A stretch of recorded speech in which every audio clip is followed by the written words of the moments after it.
La otra patología que tenemos es la vulvovaginitis, ¿no? ¿Qué cosa es la vaginitis? Esto se refiere más que todo a la inflamación de la vagina, ¿no? Aunque también está condicionado a la infección o la inflamación de los genitales femeninos en general. No siempre la vaginitis es una causa de una infección, pero hay ciertos organismos microscópicos que pueden infectar la vagina. O sea, acuérdense que en la vagina tenemos tanto microorganismos patógenos como no patógenos, ¿no? Entonces, que están esperando en algún momento o alguna oportunidad para que estos puedan ingresar y así puedan infectar dentro de la vagina, ¿no? Entonces, ¿cuáles van a ser los síntomas? Que pase la... ¿Cuáles pueden ser los síntomas? La picazón es lo primero, ¿no? La primera sintomatología, la inflamación y la secreción, ¿no?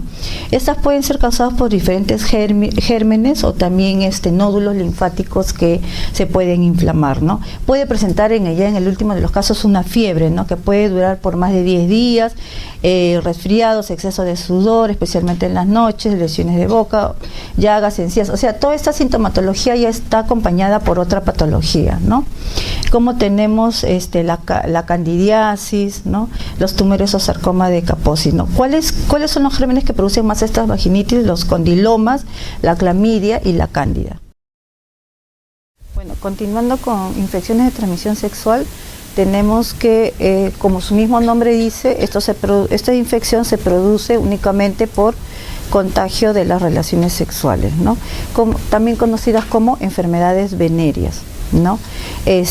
¿Por qué es importante que sepamos esto? Porque a la larga va a traer problemas como infertilidad, embarazo ectópico, enfermedad inflamatoria pélvica, anomalías congénitas, estrechez uretral y otras, ¿no?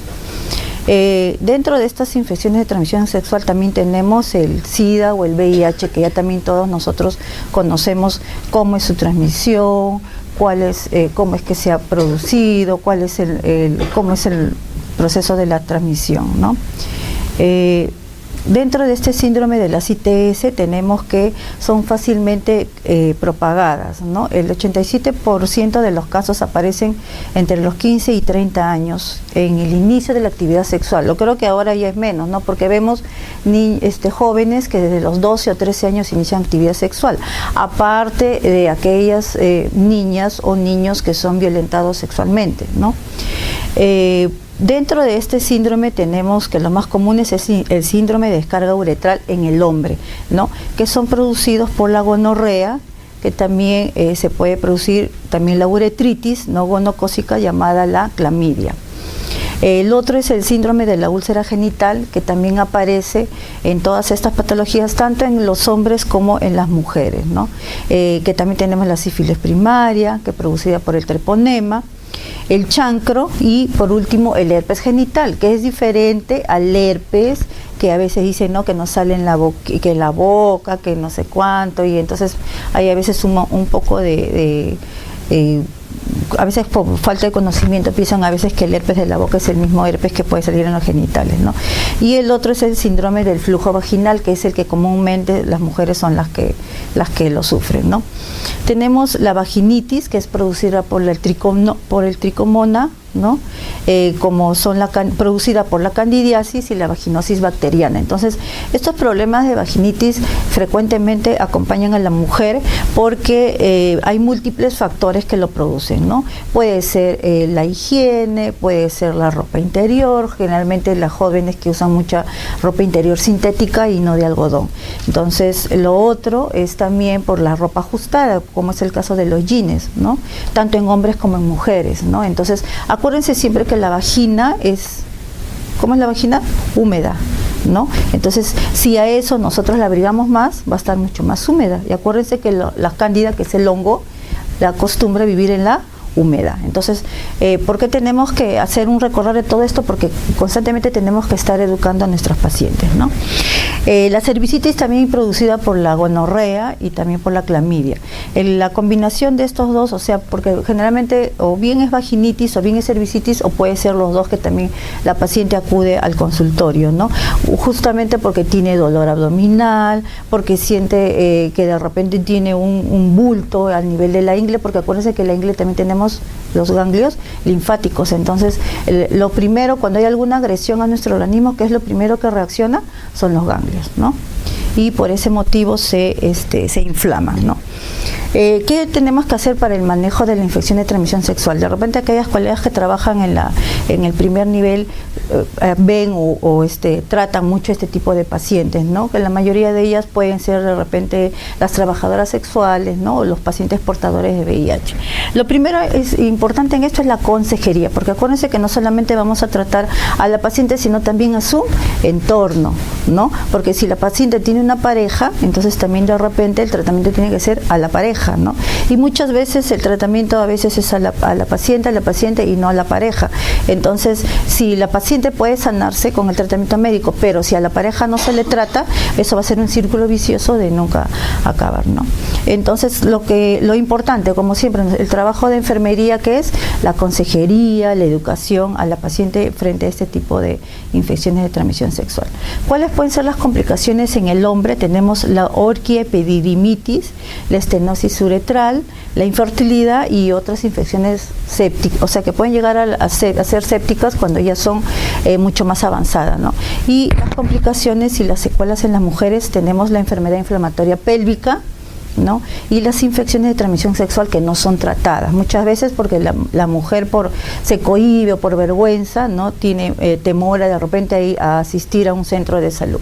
El dolor pélvico crónico, el que siempre me duele la cintura, o que siempre tengo dolor cuando tengo relaciones sexuales, entonces es algo ya crónico, ¿no? Los embarazos ectópicos, las infecciones postparto, la mortalidad materna, la infertilidad y un cáncer de cervix, ¿no? Todo eso pueden ser unas complicaciones o secuelas más adelante en el ciclo reproductivo de la mujer.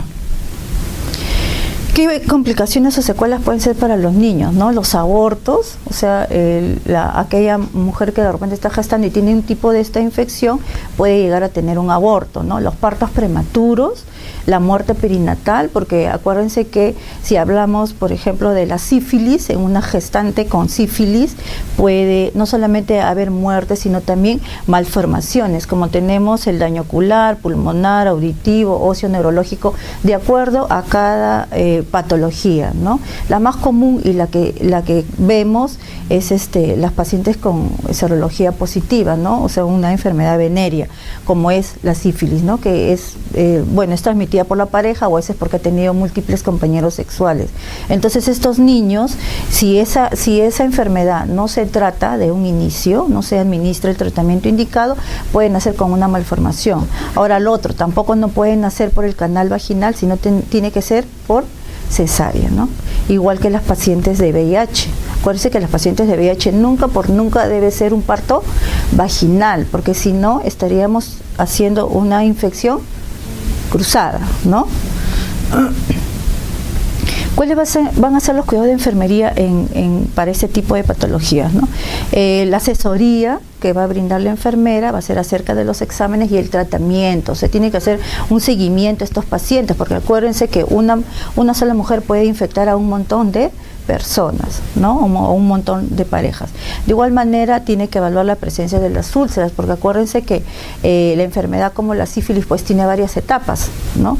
Y la última etapa puede llegar hasta alteraciones del sistema nervioso y lo puede llevar hasta la muerte, ¿no? No inmediatamente, porque acuérdense que hay sífilis primaria, secundaria, terciaria, entonces y así sucesivamente tiene que pasar por cada etapa. Entonces lo importante es que en la primera etapa nomás se detecte y pueda hacer cortar esta infección, ¿no? De igual manera, la importancia del paciente de que tenga una serología. La paciente que tiene este tipo de enfermedad, como es la sífilis, siempre va a tener una serología positiva. Es como cuando uno tiene la enfermedad de la hepatitis u otra enfermedad, ¿no? Uno cuando se hace los exámenes siempre va a estar en la sangre, pero de acuerdo a las diluciones, ¿no? O sea, si tiene una dilución quiere decir que no está activo, pero si tiene más de 3, 4, 5 quiere decir que estamos hablando de una enfermedad que está activa, ¿no? Haremos un recordatorio del VIH, que sabemos que es el virus de inmunodeficiencia adquirida. Entonces sabemos pues que este VIH ataca a los leucocitos, ¿no? Debilita pues al organismo. O sea, ¿qué cosas son los leucocitos? Son aquellos que nos van a proteger de las infecciones, de las enfermedades, son como quien dice los guerreros, ¿no? Entonces, si va a atacar específicamente, vamos a ver que nuestra inmunidad va a estar disminuida, ¿no? Entonces, al tener nuestra inmunidad disminuida, ¿qué va a pasar? Vamos a adquirir un montón de enfermedades, ¿no? Los pacientes muchas veces de SIDA no mueren específicamente por el SIDA, sino por las complicaciones, ¿no? O sea, se muere por una neumonía, se muere por otro tipo de enfermedad, más no por el SIDA. ¿Por qué? Porque su inmunidad está completamente disminuida, ¿no? ¿Cómo se transmite el VIH? Ya todos lo sabemos. La única vía de transmisión es el coito o las relaciones heterosexuales u homosexuales, ¿no? Hombres con hombres, mujeres con mujeres, hombre-mujer, ¿no? Y lo otro puede ser también la exposición accidental a sangre y productos derivados de la sangre. Por ejemplo, lo primero, transfusiones de sangre. Lo otro, agujas compartidas y material quirúrgico contaminado en casi un 0.5%. ¿Qué quiere decir esto? O sea, si yo recibo, por eso es que las transfusiones de sangre son importantes, que las personas que donen sangre sean personas específicamente sanas, ¿no? ¿Por qué? Porque en el momento acuérdense que la enfermedad tiene un periodo de ventana, ¿no? Entonces, si yo he tenido alguna enfermedad de transmisión sexual o tengo una conducta sexual de riesgo y voy a donar sangre, estoy exponiendo a la otra persona que va a recibir esa sangre. Hemos tenido muchos casos en los cuales las pacientes han desarrollado VIH justamente por una transfusión sanguínea. O sea, no es que ya ahorita, en este momento me transfunden y de aquí a un mes voy a desarrollar la enfermedad. No, eso también pasa por un proceso, ¿no? Lo otro, las agujas compartidas, ¿no? Cuando hablamos de las agujas compartidas, más que todos hablamos de aquellas personas que son drogodependientes, ¿no? Que están compartiendo las agujas. Y el material quirúrgico, acuérdense también nosotros cuando trabajamos en el día a día, guardar lo que es la bioseguridad, ¿no? Si sabemos que es una paciente que tiene un VIH, entonces, ¿qué es lo primero que tenemos que guardar? Nuestra bioseguridad, ¿no? El uso de los guantes, el uso el manejo de las secreciones, porque acuérdense que nuestras pacientes son obstétricas y ginecológicas, entonces vamos a estar en contacto con sus sangre y sus fluidos. Entonces tenemos que usar nuestros guantes. De igual manera, si nosotros vamos a canalizar una vía, también tener bastante cuidado para no pincharnos. Ahora, en el último de los casos, si hubiera un accidente laboral, como cualquiera lo puede tener, y nos podemos pinchar con la aguja, para eso tenemos que ir al servicio de infectología, en donde hay un tratamiento específico, de igual manera donde te dan tus retrovirales, y de igual manera hacerse los exámenes y todo, que es un poco más fastidioso, ¿no? Generalmente cuando hablamos de material quirúrgico contaminado es en el momento, por ejemplo, de hacerle la cesárea, ¿no? Hay muchos médicos que se han pinchado, se han cortado con hoja y bisturí o han tenido contacto con la sangre de la paciente, ¿no? Y lo que ya habíamos hablado, la transmisión de madre a hijo durante el embarazo, el nacimiento y la lactancia. Acuérdense que estas madres no pueden dar de lactar, ¿no? Porque por medio de la leche estarían transmitiéndole al niño el virus del VIH. La transmisión a través del coito o de las relaciones sexuales, de cada 100 adultos infectados, entre 75 y 85% han sido infectados debido a que no han utilizado protección, ¿no? Acuérdense que la única protección serían los preservativos, ¿no? Entonces ya acá depende de la actividad sexual o de los hábitos sexuales que tengan las parejas, ¿no? El 70% de estas infecciones se produjeron en relaciones heterosexuales, o sea, estamos hablando de hombre-mujer, ¿no? Las ETS y específicamente las lesiones ulcerosas en los genitales aumentan el riesgo de transmitir esta enfermedad. Si un hombre o una mujer está con esta infección y tiene una herida, de hecho, que va a la otra persona, le va a transmitir por medio de las secreciones de las heridas, ¿no? ¿Cuáles son las sintomatologías del SIDA, ¿no? La fiebre, ¿no? El aumento de las glándulas linfáticas, o sea, sabemos que los nódulos linfáticos van a comenzar a edematizarse, la tos y las erupciones cutáneas, las diarreas, que ya es casi en el último de los casos, la pérdida de peso, las lesiones cutáneas, la pérdida de apetito y fatiga. Más que todo, esto lo vamos a ver en la última etapa, ¿no? ¿Cómo se puede transmitir el VIH? O sea, ¿cuál es la transmisión de madre a hijo, ¿no? Antes del nacimiento, en el útero, a través de la placenta. Acuérdense que la placenta no solamente va a transportar el oxígeno y los nutrientes, sino va a haber una transmisión de sangre, ¿no? Al recién nacido, y durante el nacimiento por la exposición a la sangre materna y las secreciones vaginales. Por eso la paciente, la gestante con VIH no puede tener un parto vaginal, ¿no?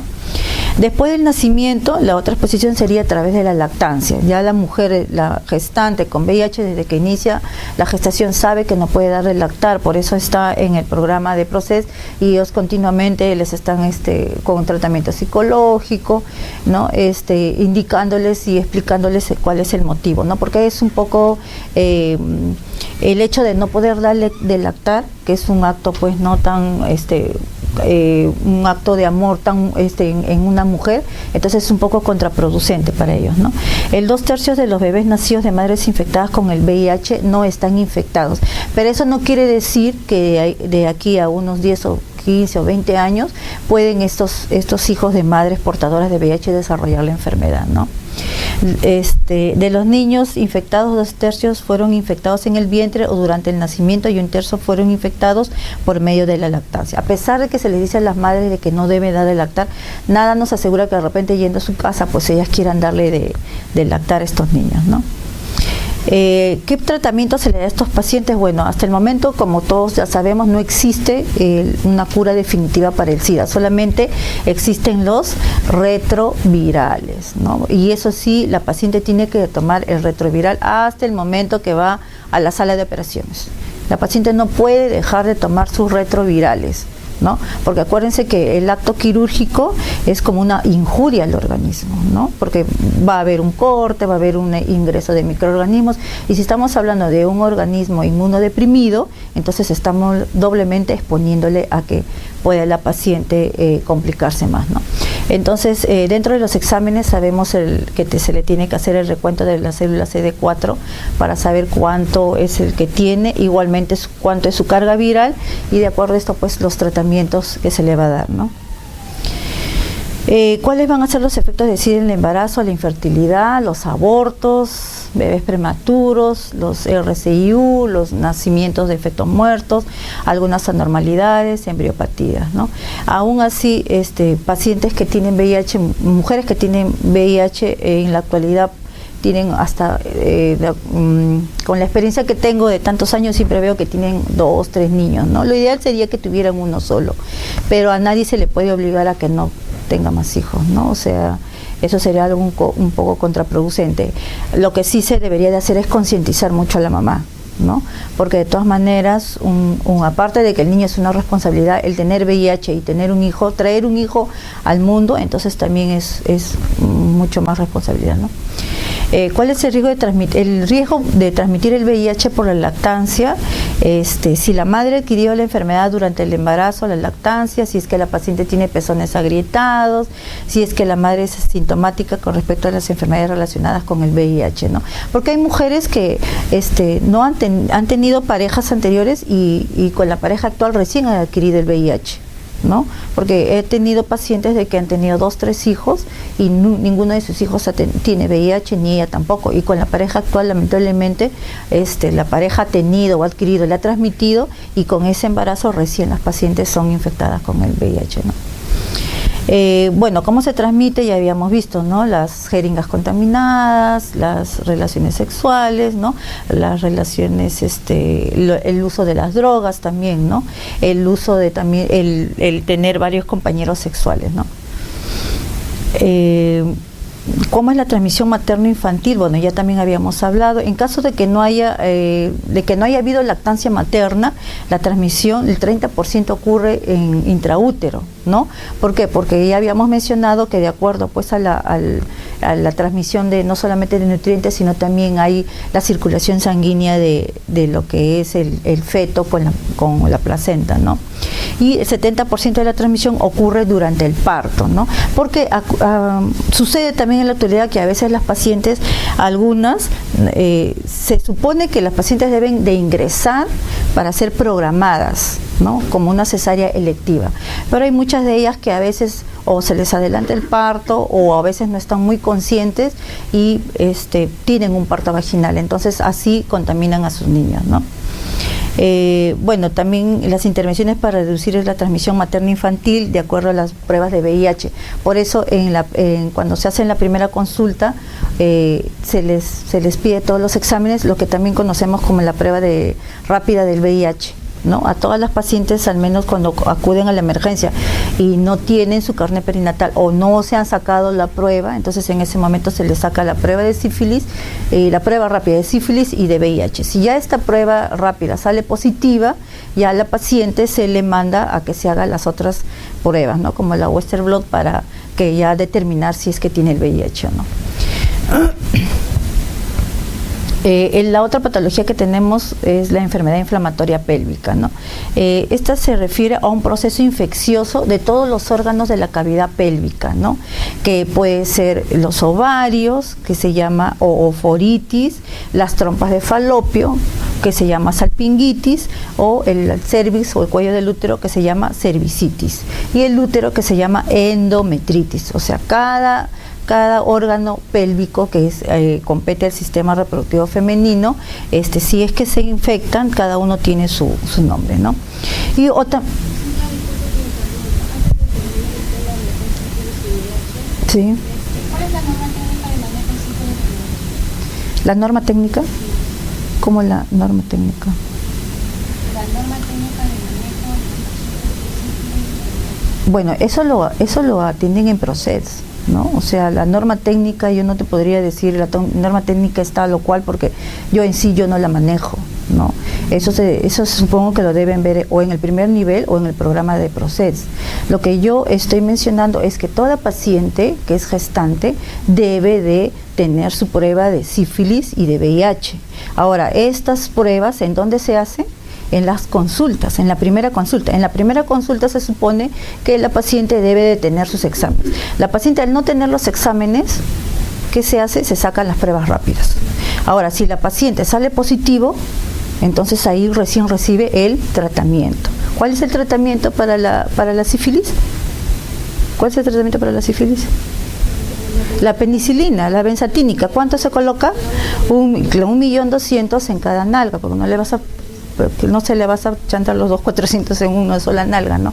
Entonces, de acuerdo a eso, una vez que ella recibe el tratamiento, después nuevamente se le vuelve a sacar la prueba para saber si es que continúa positiva. Porque ya les había mencionado que la transmisión de la sífilis al feto, ¿qué traería? Malformaciones. Por eso se le tiene que, cuanto antes, o sea, tempranamente, detectar, ¿no? Porque si estamos hablando dentro del primer trimestre de la gestación y tenemos una paciente con una sífilis positiva, puede ser que ese niño más adelante desarrolle anomalías congénitas. Y si ese niño termina la gestación y nace con sus anomalías, ¿qué va a hacer? O sea, claro, va a ser un niño que tiene un niño discapacitado, un niño que le va a ocasionar muchos más gastos al Estado y va a ocasionarle a la mamá que tiene que llevarlo a terapia, o que tiene que hacer múltiples operaciones, bueno, otras complicaciones más que puede presentar, ¿no? Entonces, yo no te puedo decir en sí, porque yo no trabajo en lo que es en el primer nivel, ¿no? Yo veo a las pacientes cuando ya o bien tienen su sífilis o bien han sido tratadas, por eso les estoy explicando, ¿no? Los niños de madres con VIH, ¿a cuánto tiempo son tamizados? El tamizaje neonatal se hace a los 28 días, ¿no? Antes de los 30 días. Ya, entonces se supone que ahí tienen que ser tamizados, ¿no? O sea, si hablamos del tamizaje neonatal de los niños, ¿no? ¿Y para la prueba de VIH? Para la prueba de leche, si la mamá si la mamá es una VIH positiva, se supone que cuando el niño nace debe también de tomársele una prueba para saber cuál es su situación del niño, ¿no? De igual manera también le darán los retrovirales. Yo no te puedo decir, hablar del tratamiento del niño, porque yo no trabajo con recién nacidos, yo no trabajo en el área de neonatología, yo trabajo en el área de ginecobstetricia. Entonces, todo lo que corresponde. La primera prueba que se hace el niño y la segunda, porque no creo que se quede con la primera prueba, ¿no es cierto? Claro, se supone que ese niño tiene que hacerle un seguimiento, ¿no? O sea, eso está dentro del programa del PROCES. Dentro del programa del PROCES, ellos tienen identificado a todas sus pacientes que son VIH positiva, ¿no? Entonces, yo les estoy mencionando lo que la paciente cuando está hospitalizada, porque tampoco yo no puedo decir, en el centro de salud se hace tal cosa porque yo no trabajo ese primer nivel, ¿no? Porque en el primer nivel, supongo que de igual manera, si es una paciente que no tiene complicaciones, ahora, si es una paciente de VIH, no debe tampoco de ser tratada en un primer nivel, debe ser tratada en un tercer nivel, porque esa paciente a las finales va a ser operada, o sea, va a ser cesareada. Entonces, ¿qué gano yo teniéndola en un primer nivel si no le voy a atender en su parto, ¿no? Entonces, todas estas pacientes, ahora sí, en el primer nivel, esa paciente es contactada, o sea, es identificada, recién ahí yo la tengo que referir, ¿no?, a un tercer nivel con su diagnóstico de VIH. Entonces, cuando hablamos del programa de PROCES, este es el que se encarga de que la paciente tenga sus retrovirales, de que la paciente siga con su tratamiento, de hacerle el seguimiento, como tú mencionas, al niño cuando nace, ¿no?, de sacarle la primera prueba, de sacarle la segunda prueba, de que se le administre también los retrovirales en neonatología, ¿no? Bueno, sigamos con el que estábamos hablando de la enfermedad inflamatoria pélvica. Bueno, la enfermedad inflamatoria pélvica se puede producir también por transmisión sexual, como es la clamidia y la gonorrea, ¿no? Cuando valoramos a la paciente, ¿qué cosa es lo que la paciente nos va a mencionar dentro de los datos subjetivos, ¿no? Lo que nos menciona la paciente: el dolor abdominal, la lumbalgia, el coito doloroso, o sea, que tiene secreciones malolientes, que tiene malestar general. ¿Qué es lo que nosotros vamos a observar? La fiebre, náuseas, vómitos, picazón, diarrea, hinchazón, ¿no? Eso es cuando la paciente acude bien a la consulta externa, o a veces también que acude a la emergencia porque es un dolor insoportable, ¿no? Cuando el dolor es muy agudo, y muchas veces se puede, de acuerdo a los datos, si el médico no hace una buena evaluación, la paciente puede incluso pasar como un embarazo ectópico, ¿no? Entonces, a veces para eso también existen medios auxiliares, como es la ecografía, ¿no? En la ecografía pueden determinar bien si es un ectópico o no, ¿no? Ahora, más adelante, bueno, vamos a ver lo que es embarazo ectópico. La sintomatología es parecida, excepto a que la paciente puede llegar a hacer un shock, ¿no? Bueno, dentro de las pruebas que se hacen, tenemos el cultivo, los exámenes de sangre, la laparoscopía. En algunos casos, si hablamos de un PID de un primer grado, en la ecografía se va a ver un absceso tubovárico, la culdocentesis, ¿no?, que se hace en donde se puede mandar a examinar y se ve que hay leucocitos o sangre coagulable, ¿no? ¿Cuáles van a ser las complicaciones? Infección urinaria, ¿no? La infección urinaria también está asociada a un PID.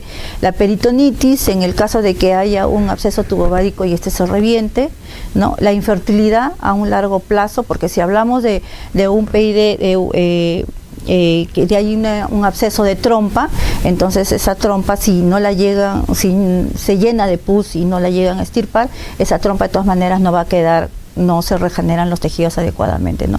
Y por último, un hilio paralítico, ¿no?